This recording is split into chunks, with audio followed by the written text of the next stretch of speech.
ಪಡುವಣ ಕಡಲಿನ ದಟ್ಟ ನೀಲಿ, ಮೂಡಣ ಬಯಲಿನ ಹಚ್ಚ ಹಸಿರನ್ನ ಉಸಿರಾಗಿಸಿಕೊಂಡಿರುವ ಮಂಗಳೂರು ಸಹಸ್ರಾತಿ ಸಹಸ್ರ ಸಾಧಕರ ಹುಟ್ಟೂರು. ಹಗಲು ಕಣ್ಣು ಬಿಡುವ ಮುನ್ನವೇ ಆಟೋದ ಇಗ್ನಿಷಿಯನ್ ಕೀ ತಿರುವಿ ಪ್ರಯಾಣಿಕರ ಬರುವಿಕೆಗೆ ಕಾಯುತ್ತಾ ದಣಿಯುವ ದೇವೇಂದ್ರ ಅಂಚನ್, ಬುಡ್ಡಿ ದೀಪದ ಬೆಳಕಿಗೆ ಕಣ್ಣು ಕಿಲಿಸಿ ಬೀಡಿ ಸುತ್ತುತ್ತಲೇ ನಾಳೆಯ ಬಾಳಿನ ಇರುಳಿನ ತಿರುವಿಗೆ ಹಣತೆ ಹಚ್ಚುವವರ್ಯಾರೆಂದು ಚಿಂತಿಸುತ್ತಾ ದಿನದೂಡುತ್ತಿದ್ದ ರಜನಿ. ಇವರೀರ್ವರ ದಾಂಪತ್ಯದ ಫಲಶ್ರುತಿ ಸಂದೇಶ್ ಟಿ ಪೂಜಾರಿ. 1982 ಜನವರಿ 12 ಮಂಗಳವಾರದಂದು ಜನಿಸಿದ ಎರಡನೆಯ ಸುಪುತ್ರ ಸಂದೇಶ್. ಮುಂದೊಂದು ದಿನ 100 ಜನರಿಗೆ ಕೆಲಸ ಕೊಡುವ ಧಣಿಯಾಗಬಹುದೆಂಬ ಸಣ್ಣ ಕನಸು ಹಡೆದಾಕಿಗೆ ಬಂದಿರಲಿಕ್ಕಿಲ್ಲ. ಸುಮಾರು 20 ಜನರಿರುವ ಕೂಡು ಕುಟುಂಬದಲ್ಲಿ ಹುಟ್ಟಿದ ಸಂದೇಶ್ಗೆ ಓರ್ವ ಅಣ್ಣ ಹಾಗೂ ತಮ್ಮನಿದ್ದಾರೆ. ಶಿಕ್ಷಣ 1ರಿಂದ 7ನೇ ತರಗತಿಯವರೆಗೆ ನಗೂರಿಯ ಗಾರ್ಡಿಯನ್ ಏಂಜಲ್ಸ್ ಹೈಯರ್ ಪ್ರೈಮರಿ ಸ್ಕೂಲ್ನಲ್ಲಿ, 1996ರಲ್ಲಿ ಹೈಸ್ಕೂಲ್ ಶಿಕ್ಷಣವನ್ನು ಮಂಗಳೂರಿನ ಪದುವಾದಲ್ಲಿ ಪೂರ್ಣಗೊಳಿಸಿದ ಸಂದೇಶ್ ಪ್ರಥಮ ಪಿಯುಸಿಯಿಂದ ಬಿಕಾಂ ತನಕ ಶ್ರೀ ಗೋಕರ್ಣನಾಥೇಶ್ವರ ಕಾಲೇಜಿನಲ್ಲಿ ಓದಿದರು. ಕಾಲೇಜು ದಿನಗಳಲ್ಲಿ ಓರ್ವ ಸಾಮಾನ್ಯ ವಿದ್ಯಾರ್ಥಿಯಾಗಿದ್ದ ಸಂದೇಶ್ ಸಾಂಸ್ಕೃತಿಕ ಚಟುವಟಿಕೆಗಳಲ್ಲಿ ಸದಾ ಮುಂದು. ಮಂಗಳೂರಿನ ಪ್ರೊ ಕಬಡ್ಡಿ ಸೀಸನ್ 1ರ ವಿನ್ನರ್ ಆಗಿದ್ದ ಇವರು ಮರೋಲಿ ಪ್ಯಾಂಥರ್ ಟೀಮ್ ಅನ್ನು ಪ್ರತಿನಿಧಿಸಿದ್ದರು. ಯಶಸ್ಸು ಸುಮ್ಮನೆ ಒಲಿಯುವ ಮಂತ್ರದಂಡವಲ್ಲ. ನಿರಂತರ ಪ್ರಯತ್ನ, ಅಗಾಧ ಪರಿಶ್ರಮ ಹಾಗೂ ವಿನೂತನ ಯೋಚನೆಗಳಿಂದ ಮಾತ್ರ ಬದುಕು ಬಂಗಾರವಾಗಬಹುದೆಂಬ ದೂರದೃಷ್ಟಿ ಸಂದೇಶ್ ಅವರಿಗಿತ್ತೇನೋ.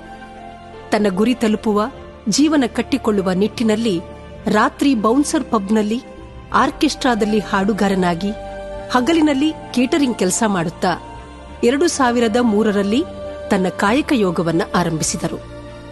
ನಂತರ 1 ವರ್ಷಗಳ ಕಾಲ ಕ್ರೆಡಿಟ್ ಕಾರ್ಡ್ ಸೇಲ್ಸ್ ಎಕ್ಸಿಕ್ಯೂಟಿವ್ ಆಗಿ 2004ರಿಂದ 2005ರ ತನಕ ಮೆಡಿಕಲ್ ರೆಪ್ರೆಸೆಂಟೇಟಿವ್ ಆಗಿದ್ದು, 2006ರಲ್ಲಿ ಸಬೀನಾ ಕಾಂಪ್ಲೆಕ್ಸ್ನ ಸ್ಟುಡಿಯೋ ಬಾತ್ರೂಮ್ನಲ್ಲಿ ಪಾರ್ಟ್ ಟೈಮ್ ಕೆಲಸಕ್ಕೆ ಸೇರಿಕೊಂಡರು.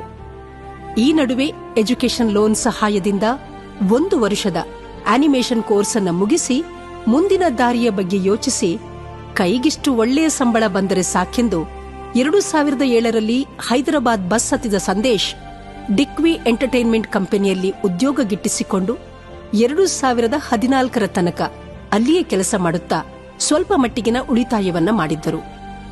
ಕಾರಣಾಂತರಗಳಿಂದಾಗಿ ನಂತರದ 1 ವರ್ಷ ಕೆಲಸವಿಲ್ಲದೆ ಖಾಲಿ ಕುಳಿತುಕೊಳ್ಳುವಂತಹ ಸನ್ನಿವೇಶ ಎದುರಾದಾಗಲೂ ಸಂದೇಶ್ ತಲೆ ಬಗ್ಗಿಸಿ ಕುಳಿತರೆ ತನ್ನ ಕನಸಿನ ಬದುಕು ಚಿಗುರಲು ಸಾಧ್ಯವಿಲ್ಲವೆಂದು ಅರಿತು ಮುಂದಿನ ರೂಪುರೇಷೆ ಮಾಡಲಾರಂಭಿಸಿದರು. ಆಸೆ ಬಾನಗಲ ನಿಜ. ಆದರೆ ಕೈಯಲ್ಲಿ ಇದ್ದಿದ್ದು ಕೇವಲ 50,000. ಹೈದರಾಬಾದ್ನಲ್ಲಿದ್ದರೂ ಮನಸ್ಸು ಮಂಗಳೂರಿಗೆ ಹೋಗಬೇಕೆಂದು ಹಪಹಪಿಸುತ್ತಿತ್ತು.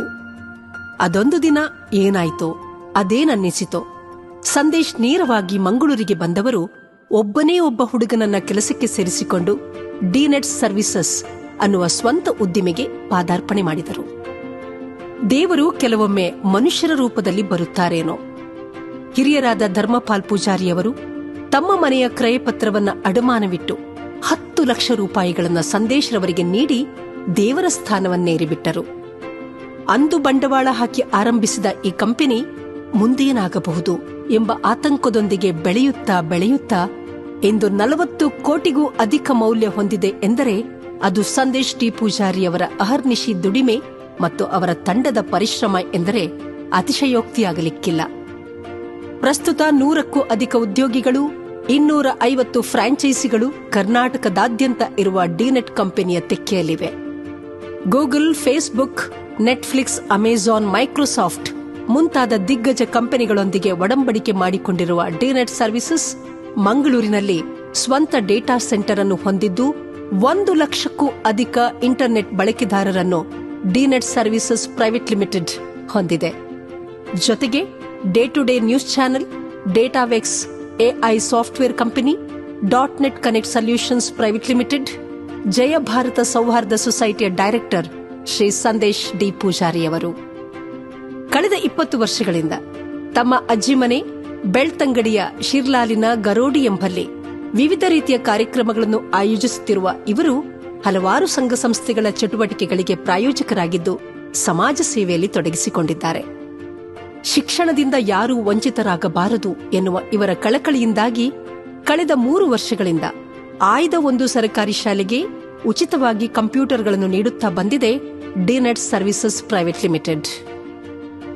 ಇವೆಲ್ಲದರ ಸಂಪೂರ್ಣ ಶ್ರೇಯ ನನ್ನೊಂದಿಗೆ ನಿಂತವರೆಲ್ಲರಿಗೂ ಸಲ್ಲುತ್ತದೆ ಎನ್ನುವ ವಿನಮ್ರ ಭಾವ ಸಂದೇಶ್ ಟಿ ಪೂಜಾರಿಯವರದು. ತಂದೆ ತಾಯಿಯ ಆಶೀರ್ವಾದ, ಅಣ್ಣನ ಜ್ಞಾನ, ತಮ್ಮನ ಕಾನೂನು ಸಲಹೆ ತನ್ನ ಉದ್ಯಮದ ಬೆಳವಣಿಗೆಯಲ್ಲಿ ಪ್ರಮುಖ ಪಾತ್ರ ವಹಿಸಿದೆ ಎನ್ನುತ್ತಾ ಹೆಮ್ಮೆ ಪಡುತ್ತಾರೆ ನಮ್ಮ ಸಂದೇಶ್. ಇಚ್ಛೆಯನ್ನರಿತು ನಡೆಯುವ ಸತೀರಲು ಸಕಲವೂ ಸುಲಭ ಸಾಧ್ಯ ಎನ್ನುವುದನ್ನು ಸಂದೇಶ್ ಅವರ ಧರ್ಮಪತ್ನಿ ಶ್ರೀಮತಿ ಶ್ವೇತಾರವರು ಸಾಬೀತುಪಡಿಸಿದ್ದು ಕಂಪನಿಯ ಬೆಳವಣಿಗೆಯಲ್ಲಿ ಇವರ ಪಾಲು ಗುರುತರವಾದದ್ದು. ಕಂಪನಿಯ ಬೆಳವಣಿಗೆಗೆ ಪೂರಕವಾಗುವ ಪ್ರತಿಯೊಂದು ಪ್ರಾಜೆಕ್ಟಿನಲ್ಲೂ ತನ್ನನ್ನು ತಾನು ತೊಡಗಿಸಿಕೊಂಡು ಸಂದೇಶ್ ಅವರ ಪಾಲಿಗೆ ನೈತಿಕ ಶಕ್ತಿ ತುಂಬುವ ಪತ್ನಿ ಶ್ವೇತಾ ಡಿನೆಟ್ನ ಅಸೆಟ್. ದೀತ್ಯ, ಧ್ರುವಿ, ಶ್ವೇತಾ, ಸಂದೇಶ್ ಪಾಲಿನ ಮುದ್ದಿನ ಮಕ್ಕಳು. ಡಿನೆಟ್ ಸರ್ವಿಸಸ್ ಪ್ರೈವೇಟ್ ಲಿಮಿಟೆಡ್ ಚಿಕ್ಕ ಊರಿನಲ್ಲಿ ಮೊಳಕೆಯೊಡೆದು ಅಲ್ಲೇ ಹೆಮ್ಮರವಾಗಿ ರಾಜ್ಯಾದ್ಯಂತ ತನ್ನ ಸೇವೆಯಿಂದ ಗುರುತಿಸಿಕೊಂಡಿದೆ. ಮುಂದೆ ದೇಶಾದ್ಯಂತ ತನ್ನ ಶಾಖೆಗಳನ್ನು ತೆರೆಯಲು ಪ್ರಯತ್ನಿಸುತ್ತಿರುವ ಡಿನೆಟ್ ಸರ್ವಿಸಸ್ ದೈತ್ಯಾಕಾರವಾಗಿ ಬೆಳೆಯಲಿ ಎನ್ನುವ ಹಾರೈಕೆ ನಮ್ಮದು. ಸಂದೇಶ್ ಟಿ ಪೂಜಾರಿಯವರೇ, ನೀವು ಏರಿದ ಎತ್ತರ ನಮ್ಮಂತವರ ಪಾಲಿಗೆ ಹೊಸ ಚಿತ್ತಾರ. ಇನ್ನಷ್ಟು ಮತ್ತಷ್ಟು ಮಗದಷ್ಟು ಸಾಧನೆಗಳ ಮೆರವಣಿಗೆಗೆ ನೀವು ಕಾರಣೀಭೂತರಾಗಿರಿ ಎನ್ನುತ್ತಾ ತಮಗಿದೋ ಮೆಚ್ಚಿನ ಅಭಿನಂದನೆಗಳು.